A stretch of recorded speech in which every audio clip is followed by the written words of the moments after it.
গভীর রাত্রে হযরত ফাতিমা রাদিয়াল্লাহু তাআলা আনহা ইন্তেকাল করলেন। কিছু সংখ্যক সাহাবীদের কাছে খবর দিয়া অল্প সময়ের ভিতরে জানাজার ব্যবস্থা করা হলো। হযরত আবু যর গিফারী রাদিয়াল্লাহু তাআলা আনহু কবরের ভিতরে নেমে গেলেন।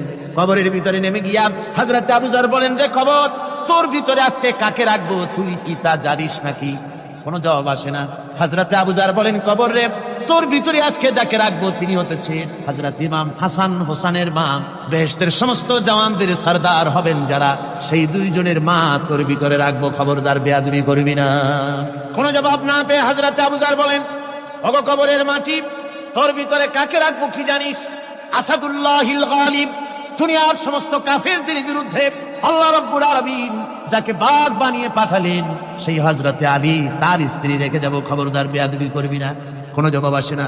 হযরত আবু যর বলেন, কবরের মাটি, তোর ভিতরে যাকে রাখবো তিনি হলেন খাতুনে জান্নাত, বেহেশতের সমস্ত মহিলাদের সরদারিনী হবেন যে ফাতেমা, তারে রেখে যাব, তোর ভিতরে খবরদার কোনো বেয়াদবি করবি না। আবার হযরত আবু যর বলেন, কবরের মাটি, তোর ভিতরে কারে রাখবো কি জানিস?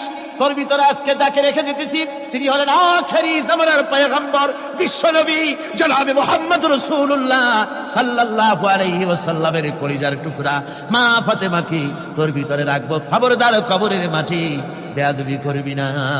কিতাবে এসেছে হযরত আবু যরকে বাড়ি শুনতে পেলেন, আওয়াজ এলো, কে যেন বলতেছে, রে আবু যর, আমি ফাতেমা কি চিনি না, হাসান হোসেনের মা কি চিনি না, আলীর স্ত্রী চিনি না, রাসূলের মেয়ে মা ফাতেমা কি চিনি না। আমল যদি ভালো হয় আমার ভিতরে, আমল ভালো নিয়ে যে আসবে শান্তিতে থাকবে, আর আমল যদি খারাপ হয় আমার ভিতরে, তার অবস্থা চূড়ান্ত হয়ে যাবে। আমার ভাইরা, আমার বন্ধুগণ, আমলের উপরে ভিত্তি করে কিয়ামতের দিন নাজাত হবে। আমল যদি খারাপ হয়ে যায়, কিয়ামতের দিন কেউ তাকে বাঁচাতে পারবে না।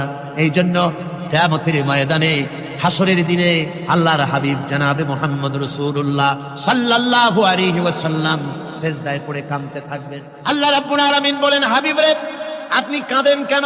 আজকে তো আপনার কাঁদার দিন না, আমি আপনাকে মাকামে মাহমুদ দান করেছি, আমি আপনাকে কাউসার দান করেছি, আপনার আজকে সম্মানের দিন, মর্যাদার দিন, কাঁদেন কেন?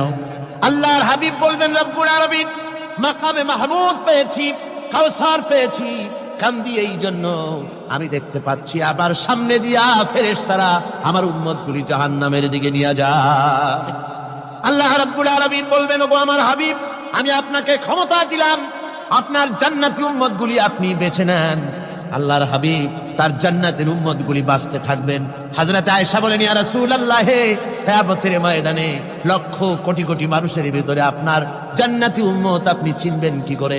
হুজুর বলেন, আয়েশা, কোন একটি ঘোড়ার কপাল যদি থাকে সাদা, এই সাদা কপালওয়ালা ঘোড়াটা যদি অসংখ্য ঘোড়ার ভিতরে যদি হারিয়ে যায়, তাহলে সাদা কপালওয়ালা ঘোড়ার মালিক তার ঘোড়াকে পাবে কিনা বলো?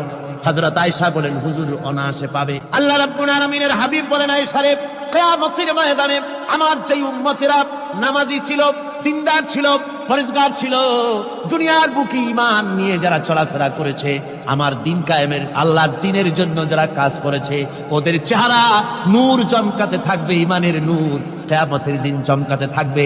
সেই ঈমানের নূর দেখে দেখে আমি আমার জান্নাতি উম্মতগুলি আমি বেছে নেব।